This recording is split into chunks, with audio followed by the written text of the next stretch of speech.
As a songwriting coach, I see so many songwriters destroying potentially great lyrics without even knowing it. But the thing is, most of the problems I see could be fixed by making a few small tweaks to how the lyrics are structured. See, if you think that metaphors or sensory detail alone are going to turn your raw emotions into meaningful lyrics, you might just be focusing on the wrong elements entirely. So, in this video, I'm teaming up with Rafa from Let's Talk Song, who's helped countless songwriters level up their craft, to break down 9 secrets for writing meaningful lyrics that most songwriters completely ignore. We're going to show you ways to create stronger emotional journeys in your lyrics through structure and flow, as well as the boost the line trick that might just be the difference between your lyrics being forgettable or an unshakable experience.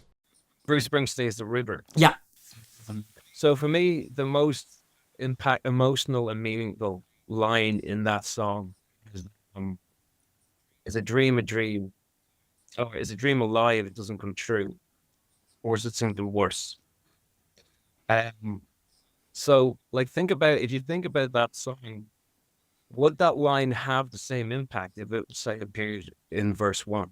If it didn't have all the context of the story? That's the thing. Is it in verse 2 or where does it come up? So that line comes in the bridge. Oh, okay. You know, that's kind of the back end of the song. You know? Here's the thing. I think especially for verse 2 and bridge, those two sections have the biggest potential to include what I would call a booster line, something that kind of is by far the strongest line of your whole song, not the title of your song necessarily, but something that kind of regains the listener's attention, because second verses and especially bridges, because they have lost importance, unfortunately, in the course of the last decades, but second verses as well, tend to be less meaningful than the first ones because it's just rhyming patterns and line lengths that kind of have to match the original brilliant idea. And this is where actually the hard work comes in. And every once in a while, you get a second verse where you say, ooh, that's the booster line. That's the one line that directly brought me back. Something that is very similar to The River by Bruce Springsteen, because they have taken inspiration from Bruce Springsteen a lot, is The Killers and their song Runaways, where in verse number 2, Brandon Flowers says, we got engaged on a Friday night and I swore to the head of our unborn child that I could take care of the three of us, while I got the tendency to slip when the nights get wild. So this is a heartbreaking verse and something that you can only deliver once you have established that setting, that background information that you get in verse number 1 and chorus number 1. So this is one typical example for brilliant songwriting and lyric writing, especially for me, because this is the kind of the thing that really brings me to tears. Yeah, it's interesting because I've heard you talk about booster lines before. I think you're the one who's coined. Yeah. Along in the songwriting course, we just were looking for something. Well, second verses are terribly hard to write, and there is one magical element that the best second verses have. What do we call it? Well, this is going to be a booster line. Yeah. So it's interesting because it's when I first started talking about it, I thought, okay, that's the name. Your second verse kind of power positions.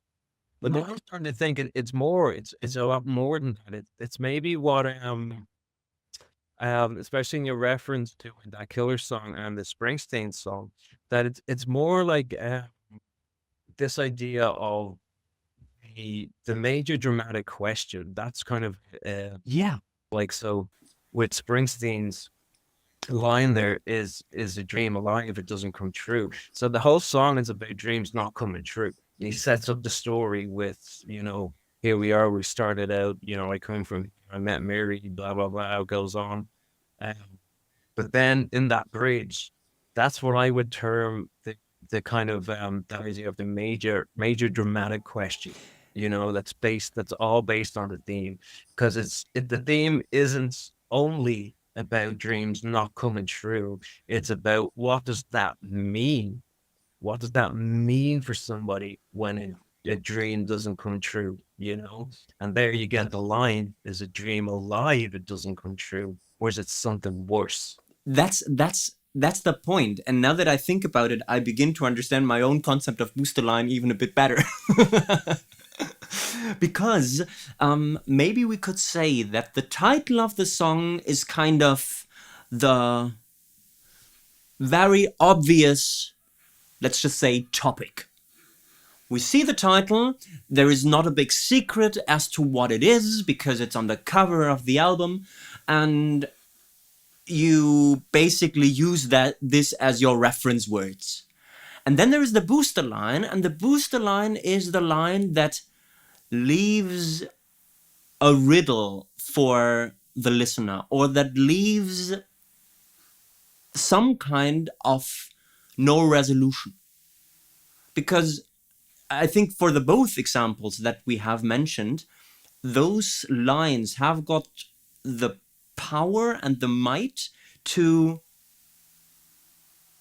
reach everybody and to produce individual answers for that dramatic question. Right? And everybody can take away something from this.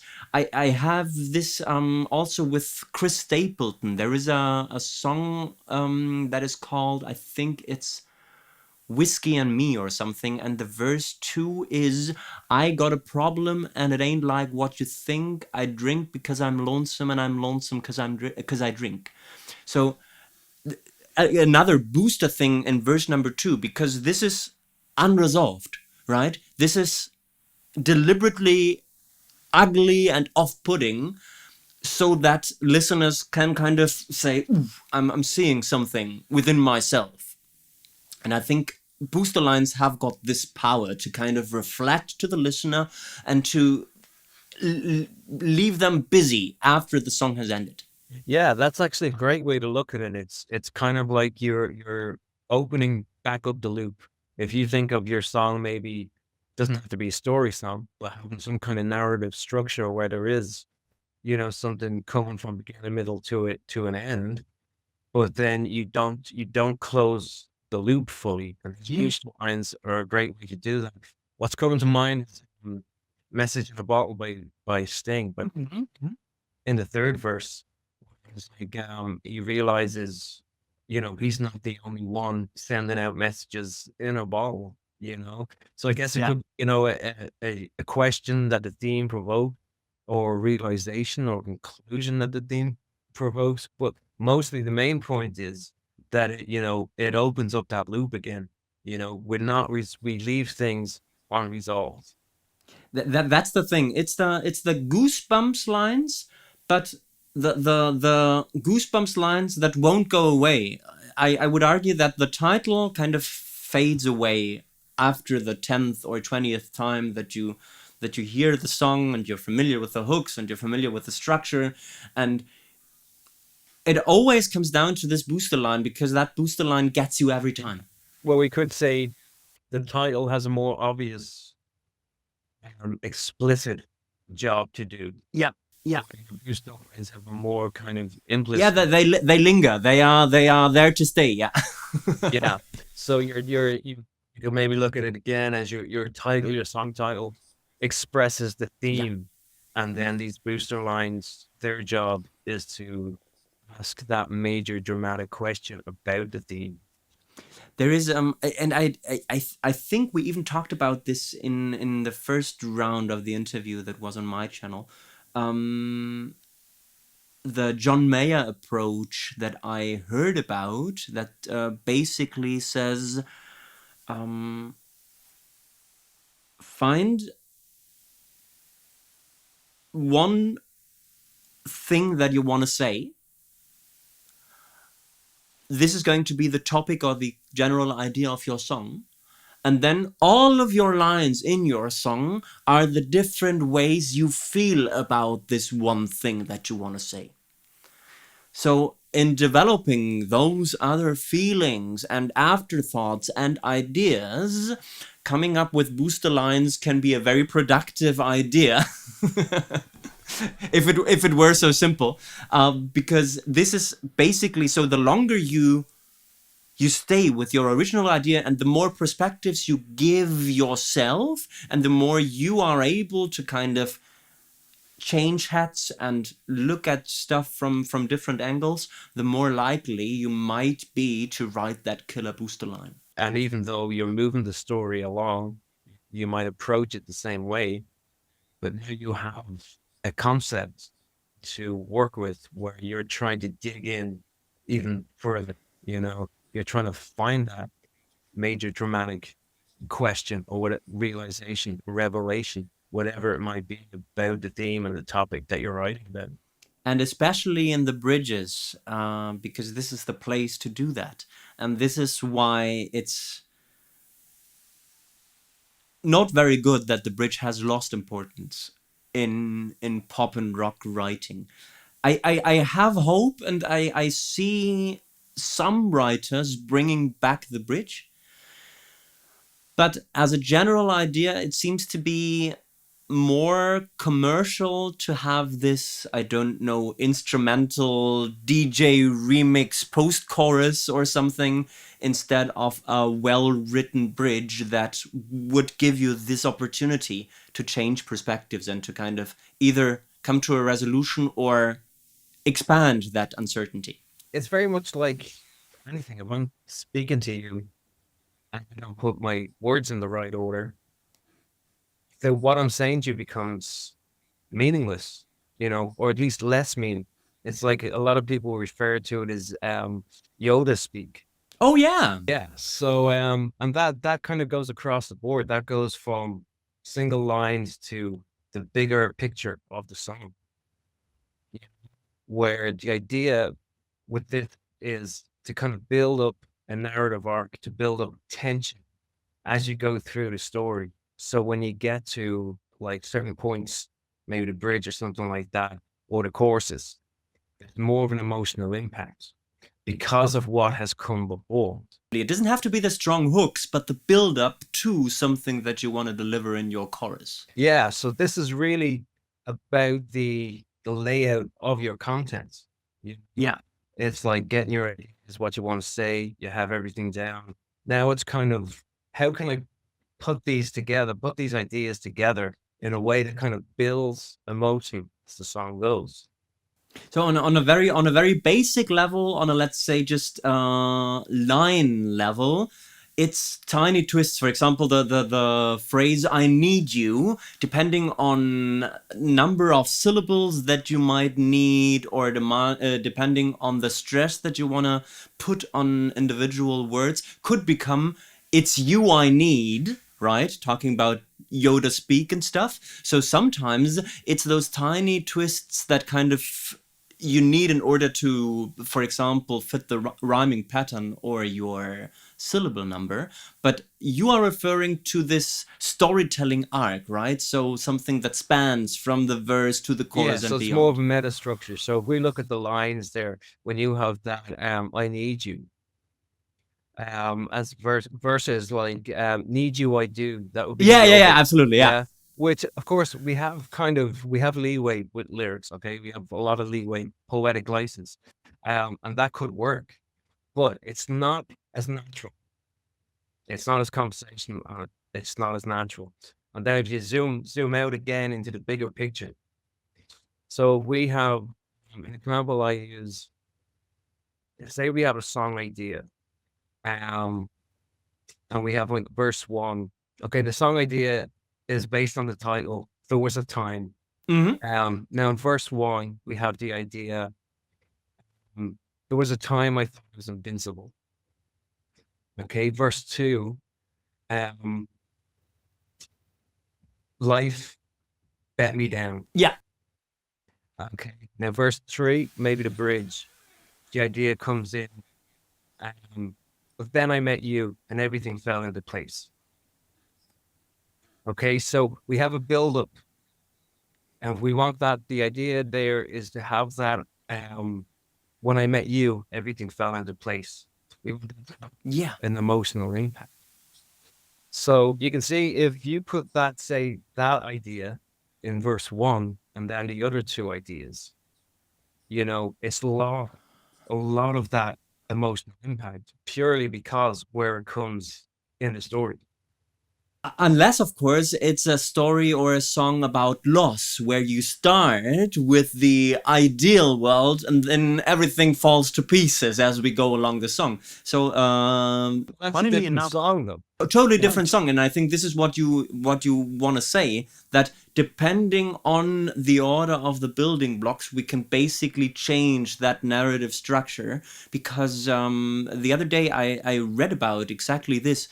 So that there are, in storytelling in general, there are kind of happiness development curves throughout a story, where either the protagonist starts super happy and loses everything, or the other way around, and different variations where it's happiness in the middle and sadness at the beginning and at the end, or the other way around where we kind of have a valley that we have to gap. So this is quite interesting because, yes, just by deciding which verse will become your number one, will become your number two, and will become your number three, you have that power to create those narrative arcs, right? Absolutely, because each different version, you're creating a different emotional journey. Yeah. Strangers. Yeah, it's the parallel universe that we build, right? What if it was the other way around? Yeah, exactly. And it is Cool. I'm not saying like this has to be a particular way. This definitely has to suit the idea that you're working on, the particular, circumstances, the songwriter that's working on it, and the song they're trying to write. But I find a lot of times when I'm coaching people, there's a habit and a tendency to think, and I fall into this. I don't know if you do, that you think the first thing you write is the first verse of your Oh, absolutely, absolutely. There is no golden rule that demands that. we tend to do that. You're totally right. Yeah.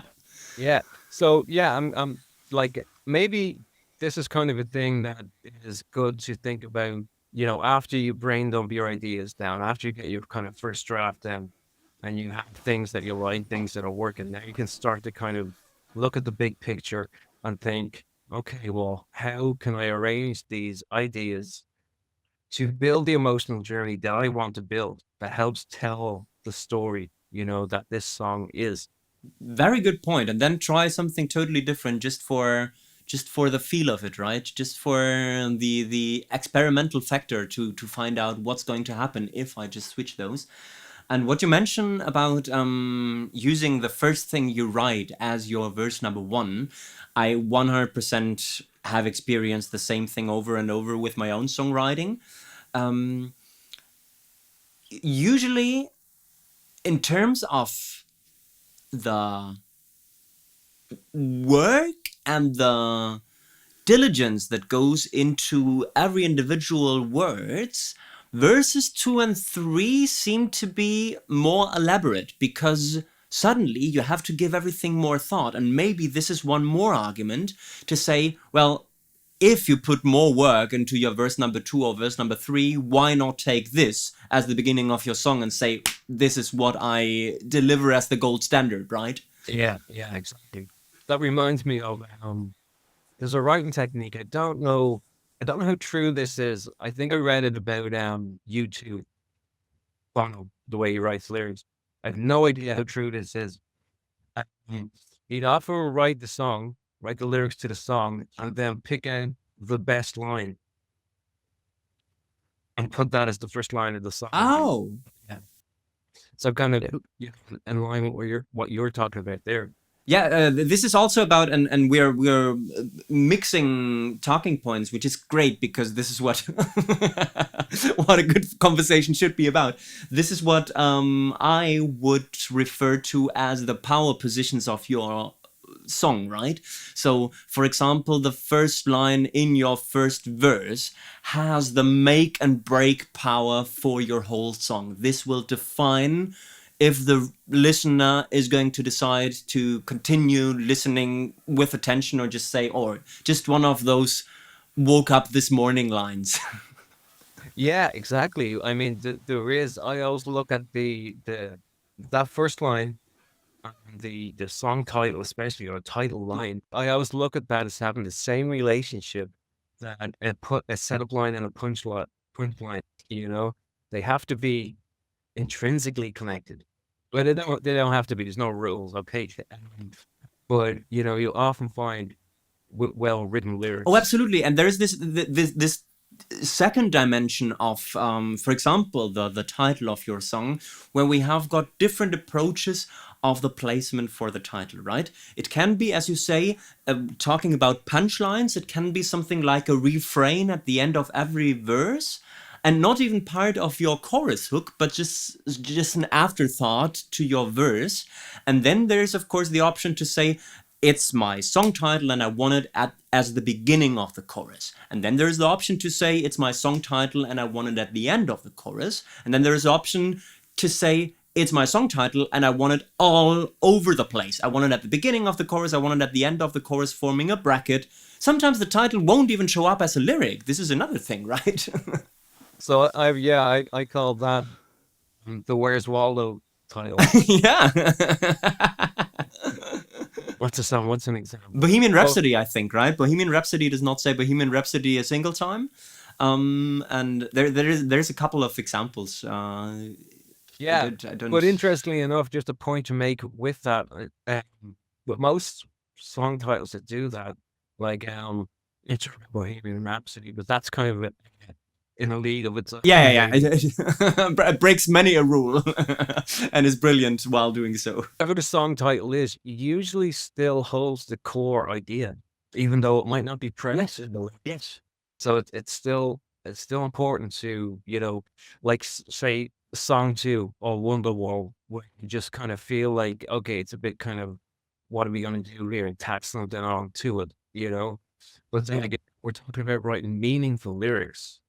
You often find with song titles that don't appear in the song, those titles still hold the core message of the. I think this might have to do also with how they came about and how they were created, because I don't know about your experience as a band musician.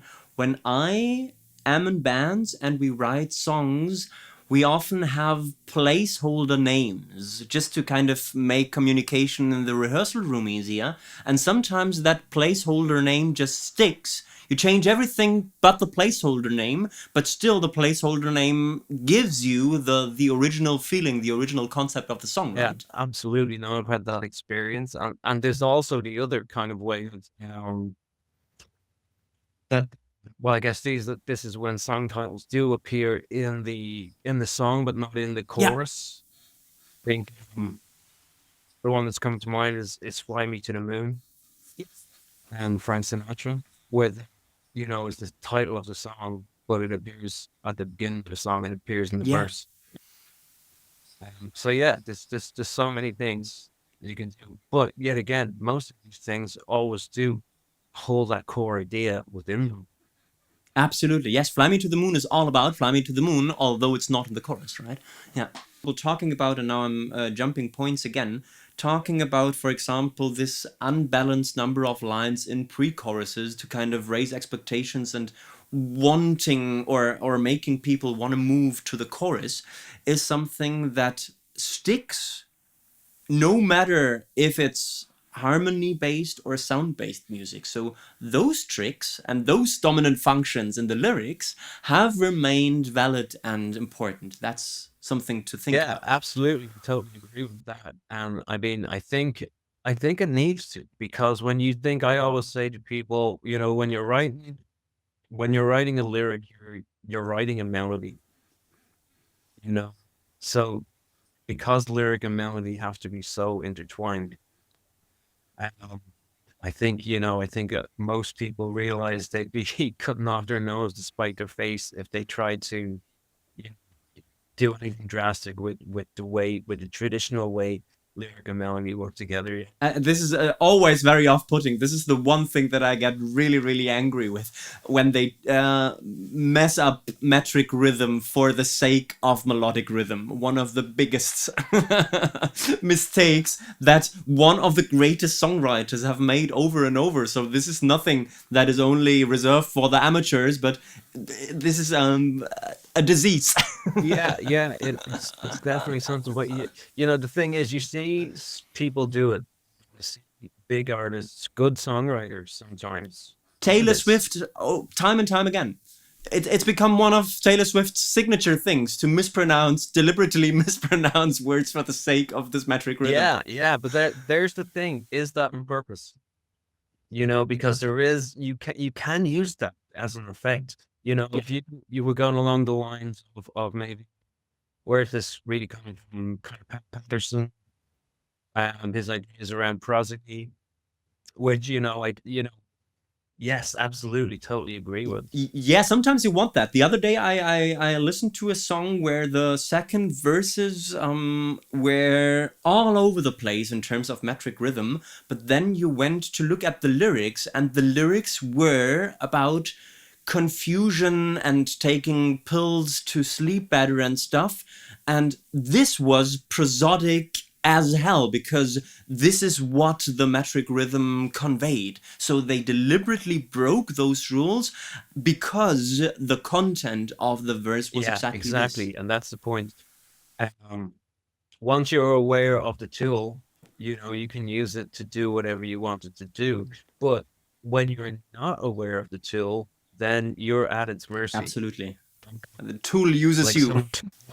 Exactly. Yeah. Because no matter what you do, you use a structure. It's the second you write a lyric, the second you write any kind of melody or lyric line, it has structure. Whether you realize it or not, there is structure there. And the use of structure and how you're going to use that structure is going to affect how it sounds.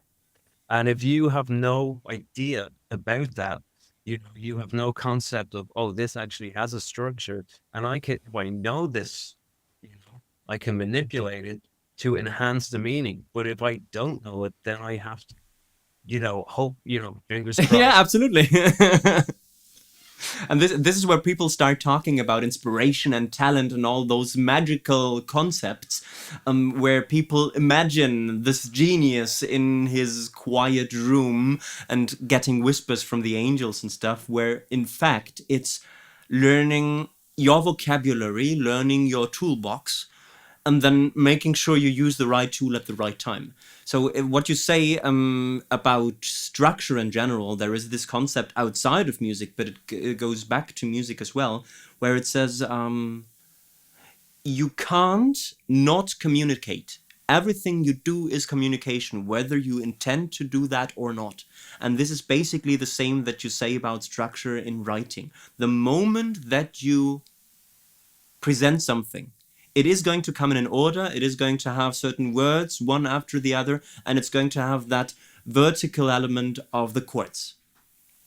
So, as you say, you might just be lost in the tides and hope to stay afloat, or you build a good boat. Exactly, and that's really what it is. And I think this is a lot of the time the difference between people actually starting and finishing songs, or starting and taking months. Yeah. Because the spark was there, but then the work didn't come. Yeah, and that's I'm such a big believer in that. It's like your idea starts with a spark. Starts with that inspiration. But like I think I don't know. We said this in the last interview. To me, inspiration is like Santa Claus. It comes, it leaves you a gift, and then it pisses off. And it means you with that gift, and you have to now decide what to do with it. It doesn't. Yes, absolutely. Rarely sticks around for the whole song, and that's exactly where you have to have, like this idea of prosody and this idea of, metric rhythm, especially keeping the what do they call it, the natural shape of the language. The conversational feel to it, right? So it should kind of be natural in a way. Yeah, and I think that's that's really important nowadays, because if you look at lyrics nowadays, like as we were talking about earlier on, where you have some poetic license where you can, love you I do, instead of I love you, which would be a natural way to say it. Lyrics are more and more and more getting, conversation. There's less and less kind of room for that, poetic license to maybe. notice. Yeah. And once you use those traditional resources like alliterations and stuff, it comes across pretentious. and over the top, and you have to handle those tools with care as well, because you might overdo it and then leave this conversational touch to it. That's it. It's balance. It is all balance because you can use these things to death, you know. Um, I mean, really get off the path. And I have done that. I've been there, and that. I think that's kind of what taught me how to use them. You know, when you first become aware of these ideas, and you get stuck into them, and then you overdo it. Oh, I don't know about you, but 80 to 90% of what I teach on the channel is kind of self-help for me. Because those are the things that the average songwriter struggles with, right? So why not share what I've acquired 10 minutes ago? Yeah, every songwriter is their own worst enemy in life. Yeah, but I mean, it's understandable at the same time because if you think, okay, you get the hang of writing a metaphor, something like that, whatever it might be, you're going to start writing metaphors. Then all of a sudden, your whole song is going to be this one meandering metaphor that has lost that no one gets. Yeah. After line 2 has lost all meaning, and you're not even aware of it. But that's how you learn. That's how you learn. Yeah, the songwriter is always in his own bubble by definition, or in their own bubble by definition. And I think this might be next level songwriting, to be able to leave your own bubble and to look at what you've created from the outside and kind of evaluate, is that something that I like because it's my feelings that I just randomly put into words and music, or is that something that people will understand and will identify with? Or as I call it, draft 3. Yeah. Because it really, you do really need to take a step back, and really get some space in between you and what you've done, and come back to it with fresh ears and really kind of ask yourself, have I said what I meant to say in the way that I've meant to say it, both musically and lyrically? I think with songwriting, people seem very sensitive when it comes to their own creations.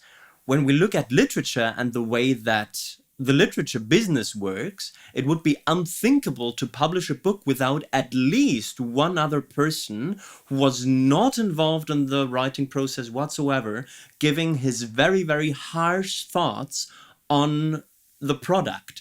And what the editors and the lectors do in general is something that for the average songwriter would be very rude, because they would say, well, it's my thing, it's what I feel, how dare you kind of get involved into the publication of this? And in literature it's totally normal, and in music it's kind of taboo. Yeah, I think that we talked about this in the last interview, how like in any other field, like movie making, writing books, like you just said, that what applies there, even painting, whatever it might be, for some reason people don't think it applies. Yeah. Yeah, right, you're right. We're talking about craft and development of skills and stuff like that. So it's totally clear that a painter needs to have, I don't know how many years and hours of practice, but when it comes to composing music, it's either the spark of God or nothing. But I mean, this goes back to what you said, like everything is communication. Yeah. Right. So there's one thing about you pouring your heart out, and that's as valid as anything else. Yeah, absolutely. But if you want to communicate that to someone else, then it's a different thing. You can pour your heart out. Like I could be standing here, crying my eyes out, being absolutely so emotional when you ask me what's wrong, and I go, I need to understand what's happening. Yeah. I mean, that doesn't make my emotion less valid, but it's still nothing. Not relatable. Yeah. Why should you care that I feel like Very that? good comparison. Yes. Very good metaphor. Yeah, you need, and like you said, it's all communication. So yes, you need that, and that's why I refer to draft 3, because the first draft is that. The first draft is Yeah. And now you're kind of giving everything shape. yeah, and then you need to kind of set, but you do your work, you apply the tools, and then you step back from it, and you maybe get some feedback from someone else, and you start to see like, have I communicated this? Have I said what I meant to say in the way that I want to say it? And the way part of that and the way that I want to say it, that's the communication part. Absolutely. Will other people get this, or will it just be something they hear? Absolutely. That's a very good point. The other day, I listened to a brilliant interview between Jacob Collier and Simon Sinek. Simon Sinek, who has nothing to do with music whatsoever. And he interviewed Jacob Collier because he wanted to know about creative habits and stuff. And Jacob Collier talked about his challenge of doing exactly this, because he says the moment that you start expressing a feeling, you run the risk of losing the feeling in the first place. So the challenge of good creativity is balancing those two things, keeping the originality of your feeling while finding ways to keep rolling and to communicating this properly to the average listener. And I think this is exactly what we were talking about. So it's that fine line between, yes, I'm pouring my heart out because this is what art in general is all about, but at the same time I must make sure that I find, or that I form, identification of sorts. Yeah, yeah, and it's a challenge. It's always a challenge, you know. I mean, the amount of times I've written songs that like are draft one, and I'm like, well, that's fine, because you're terrified, taking it to draft two or draft three, because that's the work in front of you, and it's hard. It's a challenge, and I don't think there's anyone in any field that would say it's not. You know, it's like anyone can have an idea. That's, we're all human. We all have brains. We're all creative. Anyone can be inspired. Anyone can have an idea. But as you said, take that there to risk losing what you're trying to express in the development of that idea. It's scary, and I totally understand why people don't finish songs, because it's terrifying. We have this insight, for our own selves, our own kind of ego, and our own kind of precious, fragile ego here. It's a terrifying prospect, to have something that really excited you. And I went through this for a long time, to end up with a pile of like literal dog poo, you know? And that's kind of, for me, that kept happening so often that was the beginning of my journey with kind of songwriting tools and stuff like that. That's the thing. And for beginnings, bands and songwriters in specific, this hard work of kind of facing yourself and developing your own work often is not done properly, and then you go into a studio and then you go to proper producers who give their opinion on stuff because it is their job, and then they meet super fragile songwriters who feel that like their world is falling apart because they are changing that third line in verse number 2 to make it fit something that was not ideal before.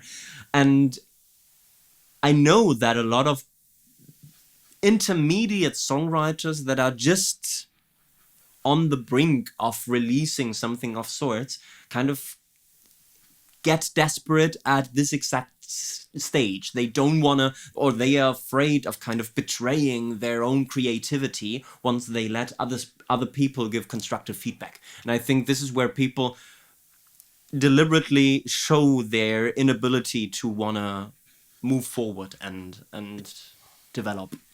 And that's a great point. I recently read a book called The War of Art. And one of the things, it's all about resistance. It's all about when you start to be creative, resistance comes up. You know, that leads to either, you know, Yeah. procrastination or The inner whatever. critic, whatever. Yeah. Yeah, exactly. Oh, Yeah. one of the things he said in the book that I was reminded of just there was professionals are not afraid to ask for help. That is a very, very good point. Yes. Yeah, and Yes. that's what, you know, this is talking about the difference between amateurs and professionals. And professionals are not afraid to ask for help, and they'll do it immediately. That is a very, very good point. And of course, we all find it hilarious that it takes 9 people to write a Beyonce hit. But maybe this is also part of their magic, that it's collaboration in its best sense. And do you need the 9th person? Probably not. But it's about kind of the back and forth of ideas and developing stuff. And again, this mystification of that unsung hero that is quietly scribbling away in his office is kind of deceiving, because the reality is different. The reality is people networking, people giving each other feedback, telling each other when they sucked, and trying to get better. Yeah, absolutely. I mean, so what if it takes 9 people to finish? If once the song gets finished, I remember. I think it was reading an interview, reading something about it was either Max Martin or Noel Gallagher.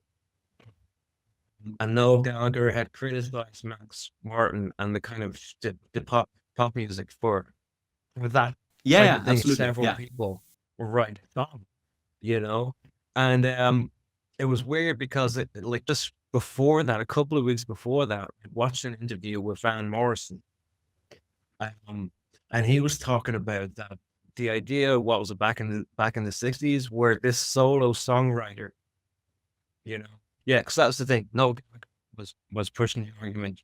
Real artists, real songwriters, they write their own songs. Yeah, yeah, yeah. You know?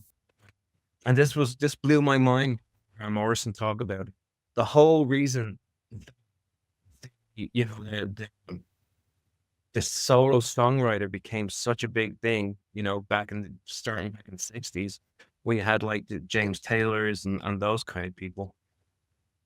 It was all to do with the record company realizing that if there was just one person writing the song and performing the song, we can make more money. Absolutely. That's the perverse or the absurd part of the argument. Yeah. Yeah, and this is the thing that blew my mind, because I was with Noel Gallagher here, you know. I was in, you know, that was my paradigm. Real songwriters, right? Because it's a nice legend, right? It's a nice, powerful cowboy legend. Yeah, it is that beautiful romance to it. But then that hit like a ton of bricks. Yeah. To be like, Wait a minute. I bought into that ideal. I bought into that romantic picture, and you're telling me that that only exists because of some fat cat in a suit wanting to make more money. And it makes total sense when you think about it. There might be more truth to it. And then, you know, Van Morrison was in the very like, this is what we have, this whole romantic idea around the solo singer-songwriter, you know, because it was propagated like this, so people could make more money. And, you know, it's mind-blowing, because you're thinking back to that Max Martin debate, you know, Max Martin's counter argument to that was, well, you know, look back in history, you know. Absolutely. Back when songwriting, you know, back when songs started to become a thing, it was weird. There was only one person that wrote. This was the odd case. Yeah, absolutely. You would at least have a lyricist. You would at least have a musician working. And I understand that now. This sometimes ridiculously long credit list when it comes to songwriters in a pop song is also because they deliberately want to credit that recording engineer that was not involved in the writing process per se, but that had this brilliant sound idea that now has become the replacement of the powerful harmonies that we had before. And they want to say this is equally valid than the person who wrote the lyrics. Or maybe they will split the shares differently. That doesn't matter. But it's kind of a validation of the individual jobs that have to be performed in a studio, right? And even the person kind of bringing the guy's coffee and making sure that they are kind of eating well should also get credit, because if it weren't for this guy, then nobody would write anything. Yeah. No, I was that before you said that, it kind of jumped into my mind. Very often you'll hear the stories that there's someone said one word. Yeah, and it sparked a totally different thing. Yeah. Yeah, exactly. So I mean, why not get the credit for it? And I don't know. It's like I always come back to it. Like, so what? Who cares if 50 people What write a matters song? is the output. Is the song good or is it not good? And then 50 people can write a great song, 50 people can write a terrible song, but the same will happen with one person only. Yeah, exactly. When you think about it, if you're sitting there in a room on your own playing music, you pick you on your piano and you're singing the song. Okay, that's fine. Now, if you're in a room with you and that and another person playing an instrument and singing along the same song, that's 10 times better. Absolutely, and I've had both, and I can testify to that.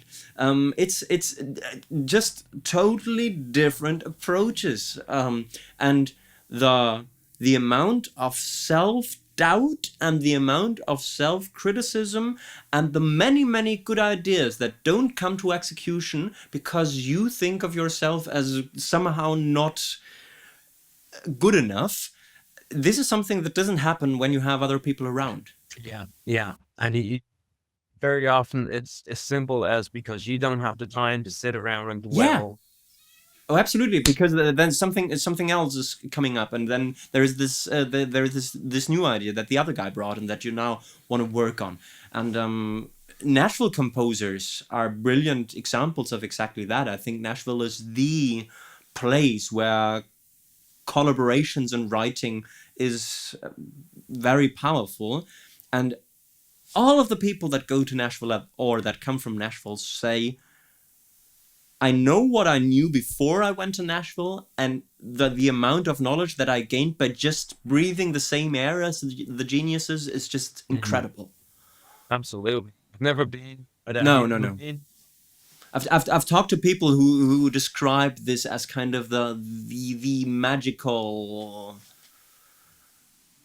inspirational place because of that, because you apparently you go outside, you have a coffee, and there is songwriters in the booth next to you talking about stuff that inspires you, inviting you in and doing crazy stuff. So I like the legends. I like this mystified idea of Nashville as that place where anything goes. The Hogwarts. Oh, absolutely, yeah. Very good. Maybe I don't want to go to kind of keep that image.